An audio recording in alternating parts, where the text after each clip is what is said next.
Tensões étnicas continuam a dividir o já devastado império. O bárbaro nascido general Ricimero abre seu caminho ao trono.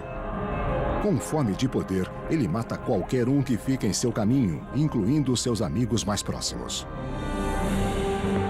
Agora, o controle romano das grandes províncias ocidentais do império é varrido por uma tempestade de líderes militares e reis bárbaros. Fora do caos, um líder romano eleva-se, determinado a restaurar para Roma seus dias de glória. Mas em seu caminho existe um violento príncipe guerreiro bárbaro. Para o império, o confronto de suas espadas está chegando ao fim. Roma, ascensão e queda de um império, o último imperador.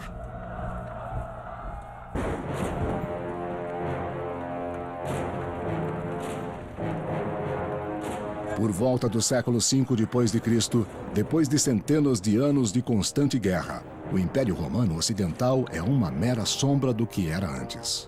O Império estava em plena crise. Havia pressão crescente dos bárbaros que queriam herdar o Império. E, acima de tudo, havia uma tremenda pressão financeira. O Império não estava gerando rendas que permitissem manter suas forças militares fortes e sua infraestrutura em ordem.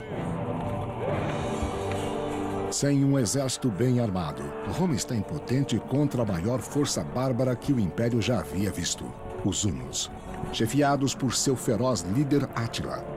O cronista do século V, Calínico, descreveu suas crueldades.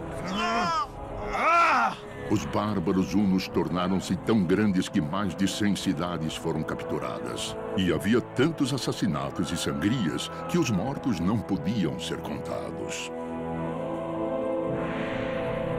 Os hunos, uma tribo nômade do leste, devastaram o pouco que havia restado do Império.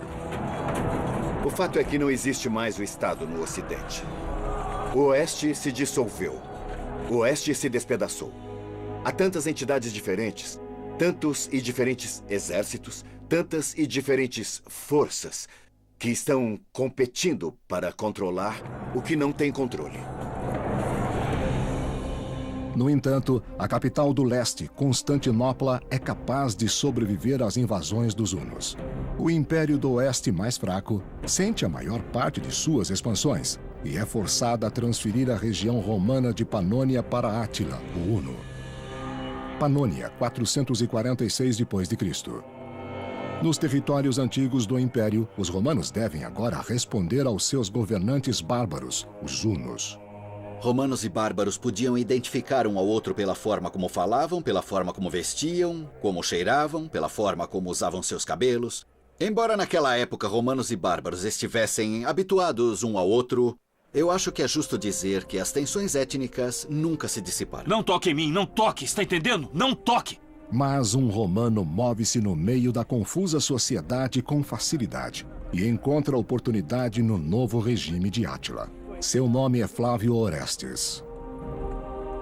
Orestes era um romano que havia crescido no território dominado pelos hunos, mas ele conseguiu uma alta posição na corte de Átila.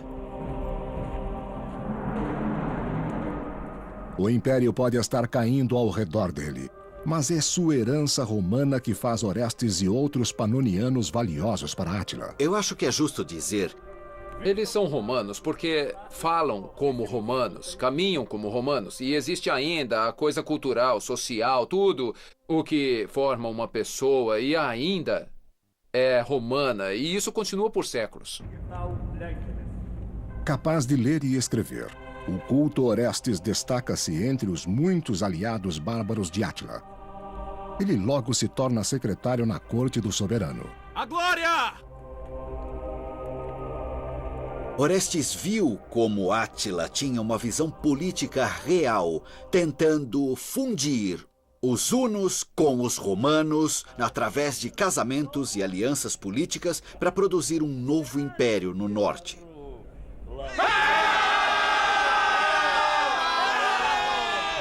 Tendo contato diário com Átila, o huno, Orestes experimenta em primeira mão como a justiça bárbara pode ser cruel. Sua sensibilidade romana é facilmente ofendida.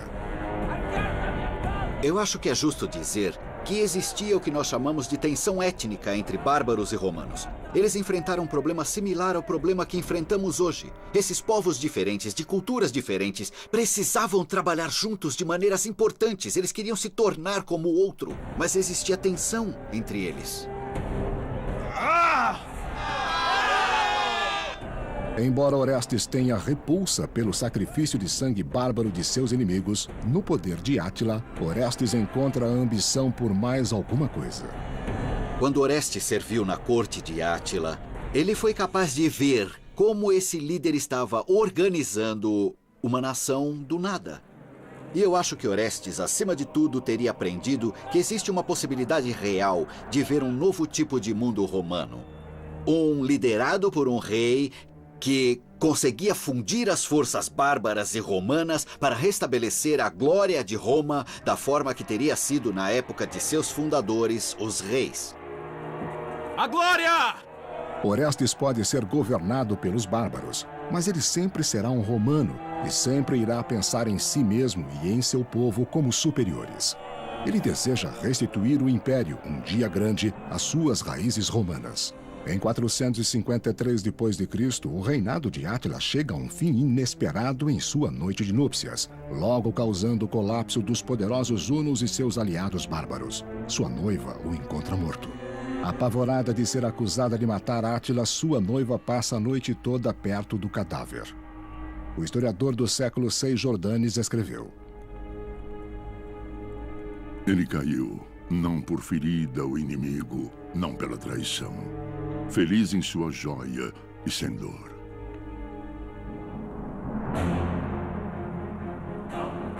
Mas o falecimento dos hunos não pode salvar Roma. A ausência de poder resultante só permite que mais bárbaros desçam para o Império do Oeste em declínio. Nos anos seguintes, as cidades do Império Romano caem no abandono. A fome prevalece e os mendigos enchem as ruas. Orestes peregrina, não é mais um homem influente. Ele busca a sua sorte em uma terra que luta para sobreviver. A infraestrutura parece ter desmoronado em alguns casos bastante rápido, variando de uma região para outra. Os aquedutos, é verdade que talvez tenham caído numa espécie de abandono e a qualidade da olaria talvez em alguns lugares diminua. Está tudo ficando um pouco mais agitado, os planos de ruas começam a mudar, as características habituais desaparecem.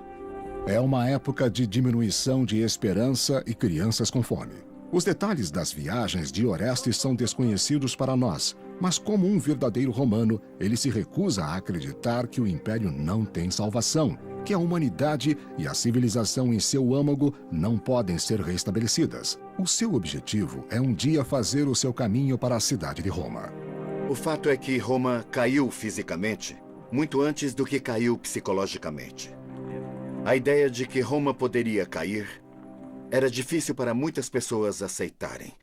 E muitos não aceitaram. Eles acreditavam que enquanto existisse o imperador no trono, haveria uma Roma. Que enquanto existissem muros ao redor da cidade, existiria uma Roma. Que enquanto existisse alguém que acreditasse, uma Roma existiria. O império, de fato, existiria. Na metade do século V, depois de anos de constante pressão dos ataques bárbaros, Roma é obrigada a fazer um tratado com uma poderosa tribo chamada Burgúndios, garantindo a eles a valiosa terra romana, em troca de serviço militar. Originários da Escandinávia, como muitos bárbaros germânicos, aos burgúndios é permitido se instalarem ao sul da Gália. Esses territórios nos arredores da Itália são os primeiros a desaparecerem. Muito lentamente, pequenas partes e pedaços são dados. De uma forma, é como se você pensasse no seu corpo. Se você tem um resfriado, o seu corpo é programado para se certificar que o seu cérebro, o seu coração, o que seja, sobrevivam, não importa o quê. Então, os seus dedos da mão vão primeiro. Seus dedos dos pés, os seus pés, as suas mãos e assim por diante. É muito parecido com o Império Romano. Em troca dessas terras concedidas, os burgúndios devem suprir o império com soldados mercenários. Mas este tratado apenas piora a situação de Roma. Quando eles dão terras aos bárbaros, já que a terra é uma ótima fonte, talvez uma fonte inicial de renda, quanto mais terra eles dão, menos dinheiro eles têm entrando. Quanto menos dinheiro eles têm entrando, mais terra eles têm que dar para manter o apoio bárbaro, para manter o exército forte. Assim, é realmente um círculo vicioso que conduz mais e mais a uma crise financeira. O líder dos burgúndios, Gundobad, é o filho de um poderoso chefe. Mas como o império está cada vez mais fraco e mais desesperado pelos muitos mercenários de sua tribo, ele também é uma força poderosa em Roma. Roma, 473 d.C. Na capital do império, Gundobad se torna mestre dos soldados, mas ele controla muito mais do que o exército. Gundobad também escolhe o imperador de Roma, Glicério. É uma escolha feita por Gundobad, porque Gundobad achava que ele era uma figura leal, mas está claro que Glicério deveria governar segundo as ordens de Gundobad e deveria confiar no apoio de Gundobad para fazer isso eficientemente. A grande sala do trono do imperador está cheia com mais bárbaros do que romanos. O exército romano do oeste a este ponto é esmagadoramente bárbaro, se não totalmente. Parecia que ainda existiam forças romanas nativas lá, mas quando soubemos o que esse exército era um exército de turcos, germânicos e muitos outros não romanos. A cargo dos mercenários bárbaros de Glicério está um guerreiro bárbaro chamado Odovacar. Odovacar encontrou uma posição na Guarda Imperial, perto do centro do poder, certamente porque ele tinha uma competência militar demonstrada e uma verdadeira habilidade de liderança. É esta Roma que Orestes encontra quando ele finalmente chega, depois de décadas de viagem. Até o seu primeiro encontro com Odovacar, ele não pode saber quão profundamente o Império mudou desde seus dias de glória. O poder do Império do Oeste certamente se foi em 470, mas eu acho que provavelmente não está claro para todos que esta é uma empresa condenada. Parece potencialmente ser apenas uma fraqueza momentânea e o curso das coisas tinha ido de forma diferente. Talvez pudesse ser recuperada. A experiência diplomática de Orestes lhe rende uma alta posição no exército imperial.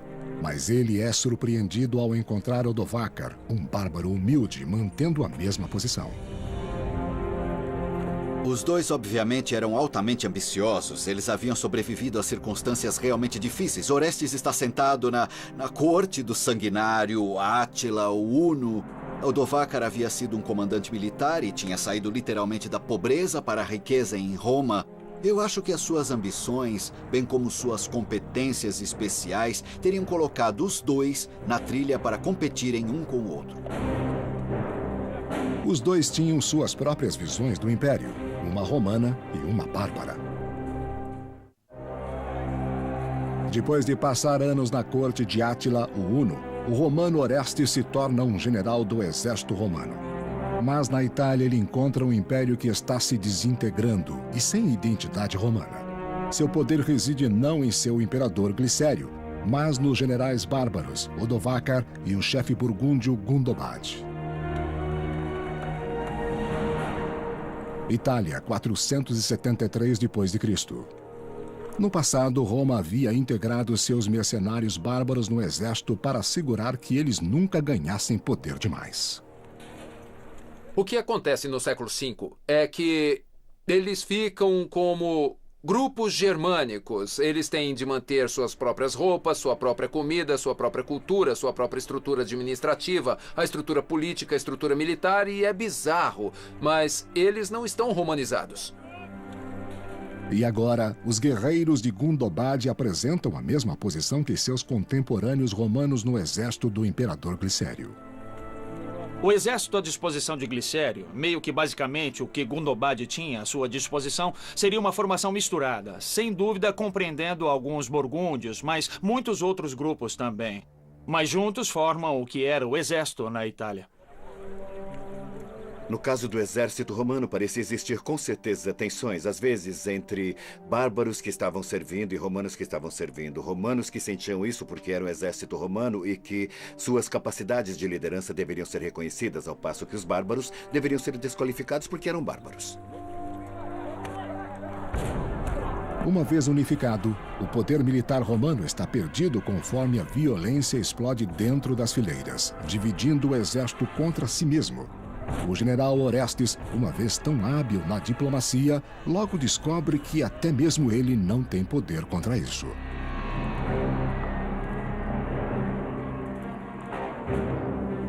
Como Roma sofre perdas maiores contra tribos como os visigodos na Gália, os soldados romanos devem questionar a lealdade de seus aliados bárbaros. Acho que todos tinham seus próprios interesses a esse ponto. As coisas se tornam de alguma forma fragmentadas e difusas.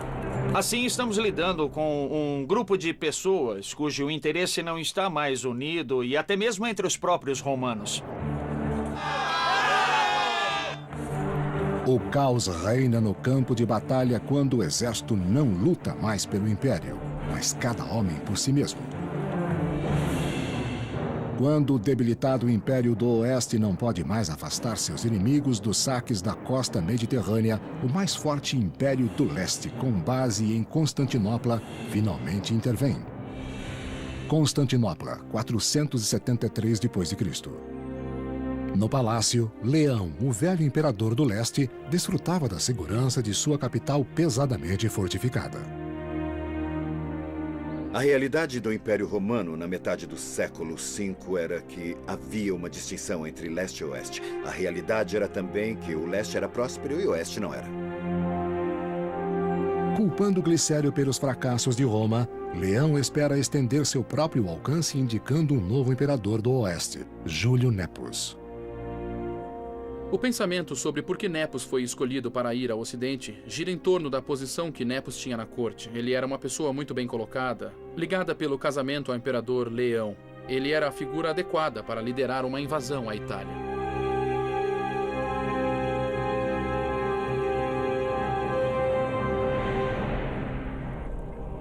Em 474 d.C., Nepos reúne um exército e lidera suas tropas para fora da Constantinopla, com destino à Itália.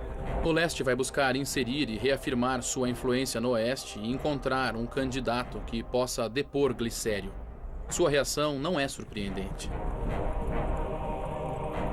Como imperador indicado recentemente, Nepos tem muita coisa para provar e ainda mais para perder, se ele fracassar em retirar o Império do Oeste dos bárbaros. Como o exército de Nepos sai de Constantinopla, o imperador do Oeste, Glicério, deve preparar seu próprio exército para conter o ataque em Roma. Mas quando Glicério ordena a Orestes e Odovacar para prepararem suas tropas para a batalha, ele encontra, logo no início, o problema da lealdade bárbara. Gundobad e suas tropas burgúndias o abandonam em sua hora de necessidade. O que acontece é que Gundobad abandona sua posição para voltar e se tornar rei dos burgúndios, o que era muito mais divertido do que ser generalíssimo de Glicério. O exército, por não ser um exército romano em termos de suas bases nativas, tem uma ordem diferente e um diferente ajuste de desejos que talvez um cidadão de milícia teria. Sem seu apoio burgúndio, até os exércitos de Odovacar e Orestes não podem salvar Glicério das forças invasoras de Nepos.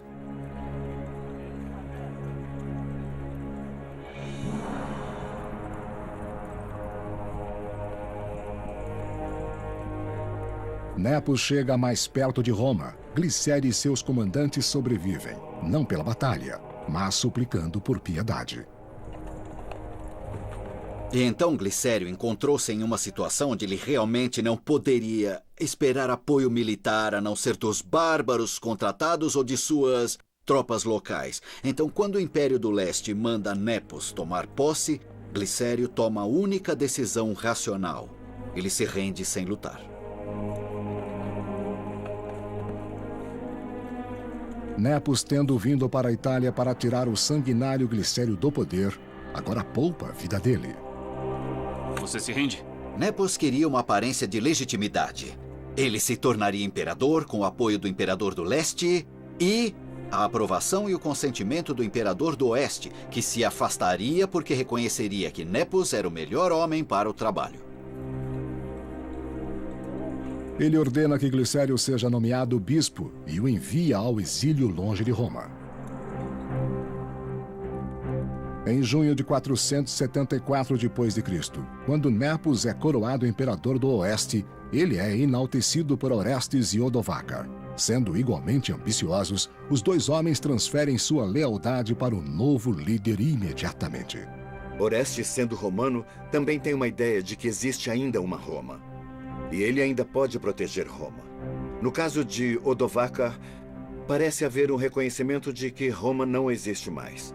E então o que acontece é que temos dois homens muito capazes, no exato momento quando uma decisão é tomada para ver se Roma irá deixar de existir.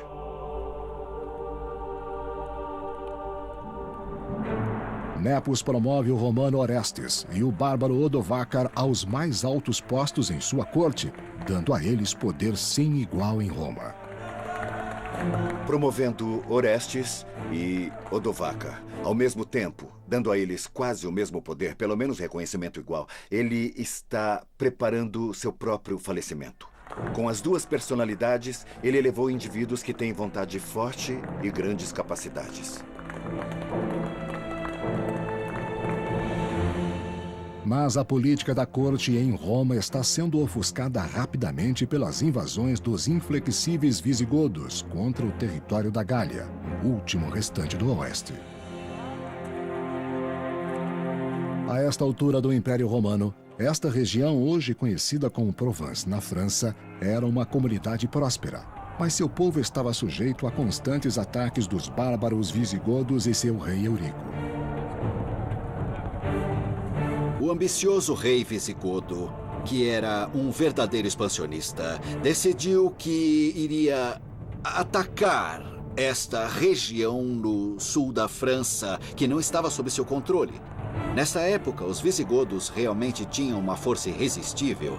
Então era simplesmente parte do processo no qual o território romano na Gália estava constantemente encolhendo, até que foi reduzido a uma minúscula fatia ao longo da costa do que é hoje o sul da França. Os sanguinários guerreiros visigodos devastam as vilas de Provence, não demonstrando piedade para com os indefesos cidadãos romanos. Leão, o imperador do leste, envia Júlio Nepos para Roma como novo imperador do oeste.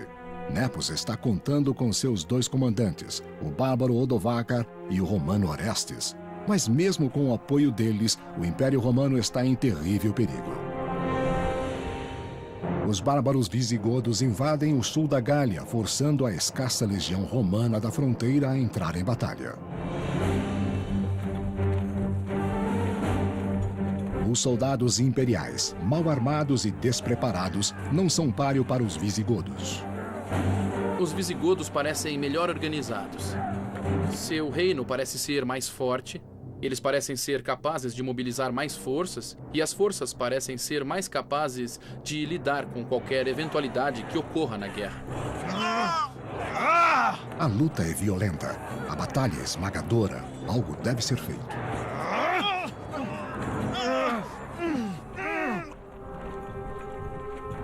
Embora o comandante romano Orestes seja inexperiente em batalhas, o imperador Nepos o envia de Roma para a Gália com ordens de conduzir os bárbaros para fora. Ele vai ser o novo comandante, o chefe na Gália. Agora, o que se pode perguntar é se esta é uma grande honra ou uma posição muito grande a ser dada, já que há muito pouco o que ser controlado na Gália. Parece ser uma honra, mas talvez era na verdade uma maneira de colocá-lo de lado. Não sabemos.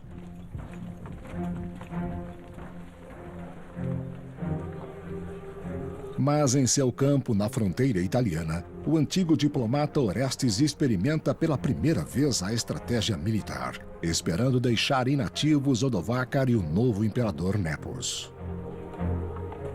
Ele oferece um acordo aos seus soldados, em maior parte bárbaros, que se marcharem com ele contra o imperador Nepos, será concedido a todos valiosas terras na Itália. Sabemos que Orestes se voltou contra Nepos, que ao invés de seguir as instruções do imperador, decidiu tentar conseguir o poder para ele mesmo. Porque Orestes se voltou contra Nepos, eu acho que Orestes tinha a esperança de recuperar Roma. A glória! Abandonando a Gália para os visigodos, Orestes lidera seu exército do norte da Itália em direção a Roma. Mas quando o imperador Nepo sabe da invasão, ele foge para Ravenna. Em agosto de 475 d.C., Orestes marcha para Ravenna e ordena suas tropas que vasculhem a cidade em busca do imperador. Os soldados bárbaros seguem com violência aterrorizando os cidadãos e destruindo propriedades. Eu só posso imaginar Orestes, ou pensando que Nepos estava vendendo o Império Romano para os bárbaros, ou que Orestes simplesmente tinha essa ambição exagerada de capturar o líder do Império Romano ele mesmo. Mas mesmo sob a ameaça de morte, ninguém revela o esconderijo do imperador. O imperador Nepos é forçado a fugir secretamente da cidade de acordo com o historiador do século VI Jordanes. Nepos fugiu para a Dalmácia e, privado de seu poder, lá definhou como um cidadão isolado, na mesma cidade onde o exilado imperador Glicério recentemente tornou-se bispo. Onde está Nepos? Me fale! Onde está Nepos? Logo, Nepos está partindo, ele é exilado. E ele continuará exilado, nomeando a si mesmo imperador até 480. De fato, alguns historiadores têm compaixão por ele e o consideram o último imperador romano, embora tenha deixado de existir como imperador. Sem Nepos e com os soldados bárbaros em suas mãos, Orestes acredita que pode recuperar a ordem de um império jogado na anarquia.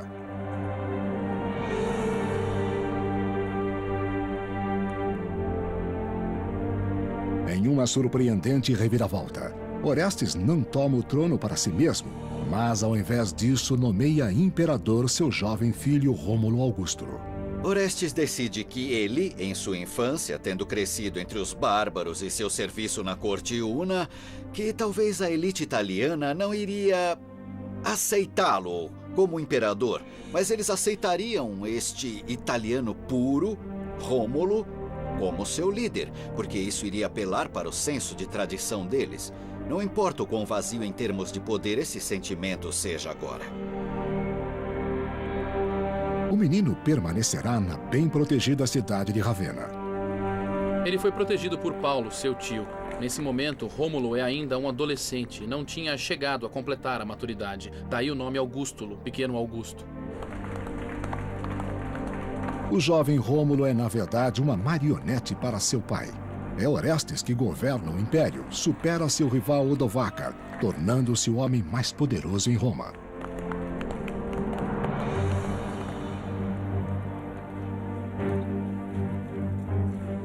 Envolvido pelo orgulho, Orestes ignora seu débito para com os soldados bárbaros. Depois de sobreviverem e cumprirem o acordo, exigem seu pagamento em terras italianas. Só queremos terra. É só isso que queremos. Esses caras querem se estabelecer na Itália, no território italiano, na terra dos senadores italianos. E Orestes é romano o suficiente para saber que isso não vai dar certo, então ele diz não. Vocês não terão terra, estão entendendo? Ouça o que eu estou dizendo. Orestes não podia pagar os soldados. E para os soldados, a razão para ter um imperador era para pagá-los. Assim, quando Orestes, o poder por trás do trono de seu filho, não pode surgir com o dinheiro que eles querem, ou não pode surgir com as terras que eles exigem, então existe apenas uma resposta: eliminar aquele imperador e arranjar outra pessoa que possa dar a eles o que eles querem.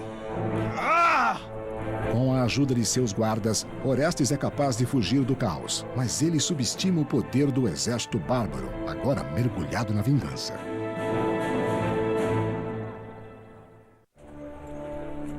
Depois de anos competindo pelo poder com o bárbaro Odovacar, o romano Orestes ganha vantagem, coroando seu próprio filho de 12 anos como um imperador marionete. Mas a tensão aumenta conforme seu exército bárbaro não é pago. Roma, 476 d.C. Quando os soldados bárbaros não recebem o que Orestes havia prometido a eles, pagamento em terras na Itália, eles recorrem ao seu maior rival, Odovacar. Então os soldados tomaram uma decisão perfeitamente racional, seguir outra pessoa, nesse caso Odovacar, que eles achavam que teria uma chance melhor de satisfazer suas exigências. Odovacar era um bárbaro e eles esperavam que ele não teria quase nenhum escrúpulo em dar a eles terras ou dinheiro ou o que precisassem, independentemente de onde tenha vindo, para deixá-los felizes. Nós temos um acordo. Os soldados fazem a Odovacar uma oferta que ele não pode recusar. Eles recorrem a ele e dizem: se você pode conseguir nossas terras, faremos de você rei. O que lhe parece? Oh, isso parece muito bom. Assim eles saem e ele parece ser um líder deste tipo de confusão de povos germânicos neste suposto exército romano. Juntos, eles começam a colocar em colapso todo o poder romano no Império. Odovacar irá agora saborear a vingança que ele busca contra Orestes, que se atreveu a usurpar seu poder em Roma.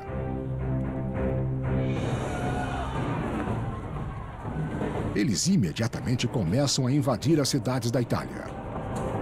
E a narração que temos disso fala de dias e dias de saques. Os ricos sendo despojados de todo o seu dinheiro. Depois de arriscar suas vidas pelo Império, os soldados bárbaros sentem que chegou a hora de Roma pagar, com sangue, o que não pode pagar com dinheiro e terras. Vamos! Vamos atacar! Atacar! Imagine que você é um soldado. Imagine que você tem que viver com o escasso salário que você tem. E agora você perde o pagamento. Sem o pagamento, você pode ser capaz de suportar 2, 3, 4 pagamentos seguidos e aí estará faminto. Você vai ter muita lealdade para o exército que deixou você com fome? Não tendo que responder a ninguém, Odovacar vê com satisfação a oportunidade de finalmente afirmar seu domínio sobre a Itália e Orestes. Em 476, não estamos falando em uma guerra em si. Não existe nenhuma grande batalha, não existem assédios, você tem soldados famintos buscando sobreviver. E para sobreviver, eles vão fazer o que for necessário fazer. Como eles são treinados para lutar, eles irão eliminar qualquer um que os enfrente. E tumultos, violência, saques e estupros ocorrem. Com Odovacar se aproximando, Orestes deixa seu filho, o jovem imperador Rômulo, em Ravenna, sob os cuidados do tio do garoto, Paulo, enquanto escapa para Ticínio, no norte da Itália. Orestes é forçado a buscar refúgio de Odovacar e suas tropas em Ticínio, que é a moderna Pávia. Sabemos por um texto que o bispo da Pávia dá a Orestes refúgio na cidade. Mas nem mesmo a casa de Deus pode protegê-lo das forças bárbaras. Orestes é forçado a fugir conforme Odovacar e seus homens destroem a igreja, desesperados para eliminá-lo. Roubem tudo! O bispo teve os donativos roubados. Todo o dinheiro que ele havia arrecadado para ajudar os pobres foi roubado pelas forças de Odovacar. Eles também queimaram edifícios, incluindo a igreja. Conforme a igreja se consome em chamas, assim também se consomem as visões de Orestes de renascer o Império. Odovacar não se importa com a perpetuação de Roma. De fato, é uma realização para ele que, em breve, aquela Roma não exista mais. Mas qual é o seu papel? Que poder ele tem?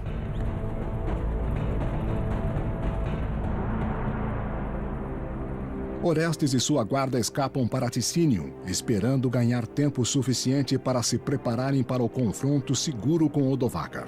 Um dia eles foram nobres na corte do imperador. Agora, eles estão presos em uma luta por sua sobrevivência.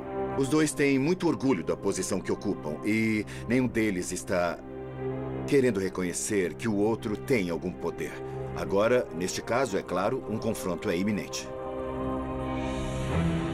Orestes e seu exército chegam até Placentia, nos dias de hoje Piacenza, Itália, antes que eles finalmente enfrentem Odovacar no campo de batalha.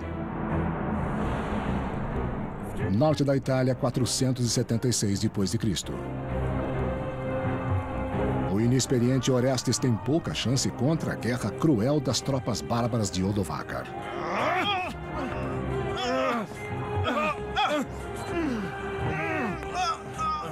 Teria sido barulhenta, caótica, sangrenta, violenta, poeirenta, o que é até moral. Foi mais do que um treinamento. Quando tudo aconteceu, estava no coração quem ia ganhar e quem ia perder. Havia montanhas de corpos, havia homens feridos gritando, havia pessoas com o intestino solto por causa do medo.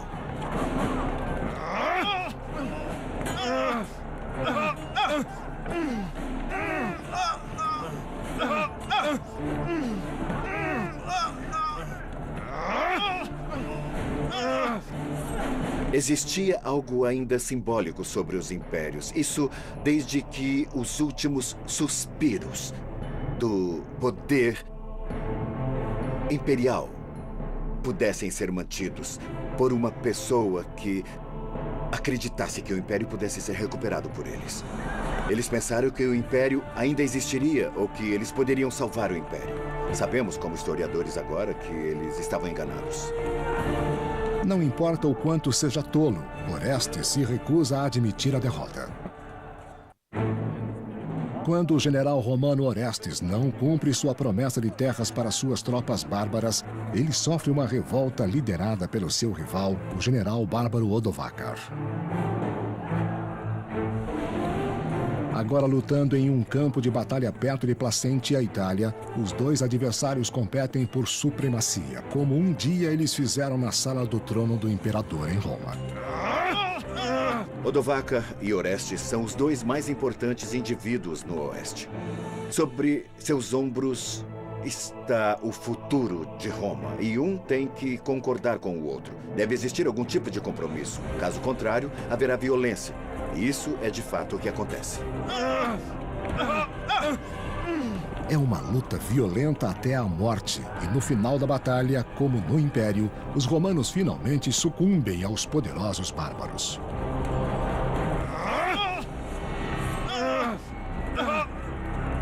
Não sabemos exatamente o que aconteceu quando Odovacar se encontrou com Orestes, mas era suspeito que foi um fim violento e rápido. Não haveria nenhum tipo de cerimônia elaborada, não haveria nenhum tipo de funeral elaborado. Orestes estava para desaparecer. Tenho certeza que sua execução foi rápida, silenciosa e total.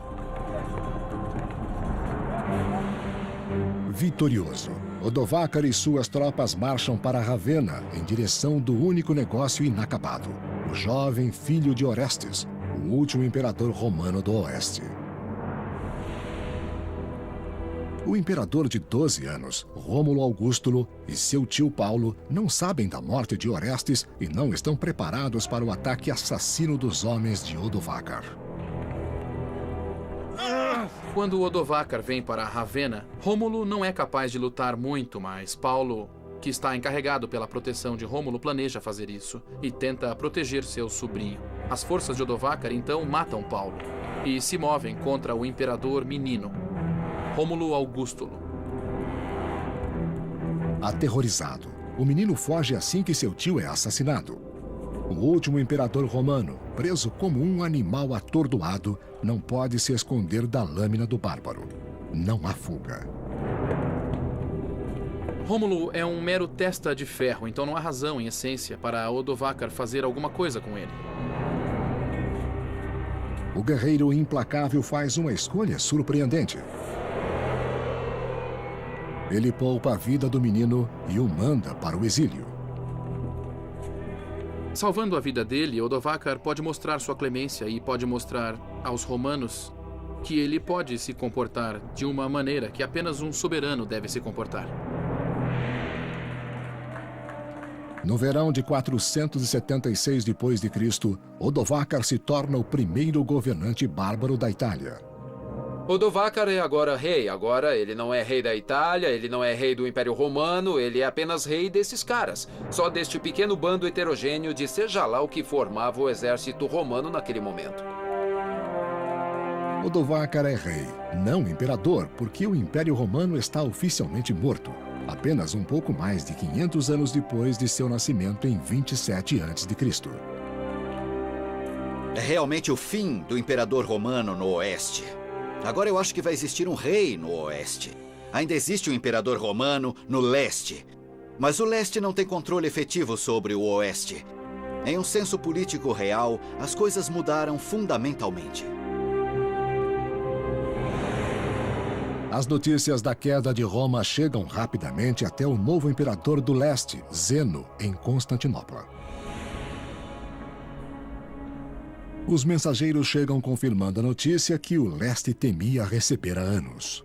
Eles carregam os últimos vestígios do deposto imperador menino Rômulo Augustulo. A última coisa que Odovacar tem de obrigar Rômulo Augustulo a fazer antes de formalmente deixar o trono romano é enviar uma mensagem em nome do Senado ao imperador, expressando a ordem da autoridade imperial a Constantinopla com a palavra de que nenhum imperador é necessário no oeste. Com um rei bárbaro governando a Itália, os símbolos restantes do poder romano não são mais necessários. Sabemos que Odovacar proclamou publicamente que ele não iria usar as túnicas roxas e as coroas douradas que simbolizavam o imperador romano na época. Ele iria deixar isso de lado. Odovacar era algo novo. Ele era um rei no oeste e não um imperador. As túnicas e coroas e as joias do império agora pertenciam ao imperador do leste. Mas nas mãos dele, elas não simbolizam mais o poder e o prestígio, apenas fracasso e perda. De volta à Itália, as famílias dos soldados bárbaros finalmente recebem as terras pelas quais eles lutaram. O oeste agora está completamente em suas mãos. Está claro que Odovacar defendeu o que ele tinha acordado com seus soldados. Ele manteve a sua promessa. Ele deu a eles o que era devido a eles e foi um homem de palavra para aqueles que o apoiaram. Para o Império, a imigração e a invasão de terras provaram ser mais poderosas do que aquelas dos guerreiros e das máquinas de guerra. Roma tornou-se forte no começo porque ela tomou aqueles que estavam fora. Isso quer dizer, encorajou a imigração. Mas no fim, quando os bárbaros chegaram em quantidade e queriam fazer parte do Império Romano, por razões complicadas, os romanos foram incapazes de recebê-los da forma como tinham feito antes. Essa falha em fazer da imigração uma fonte positiva de força foi realmente uma das principais razões para a destruição do Império Romano.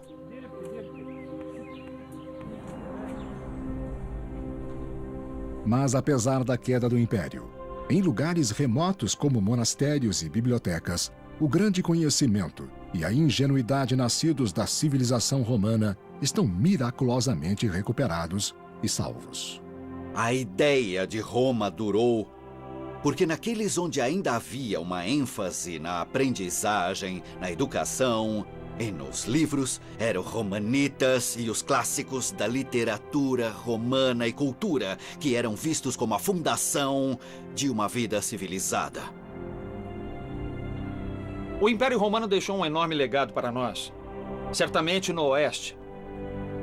Tantas instituições, tantas tecnologias, as próprias línguas que falamos, que estão tão marcadas por alguma influência romana, está tudo à nossa volta. Nós simplesmente não podemos escapar do legado romano, não importa o quanto tentarmos. E é por isso que importa.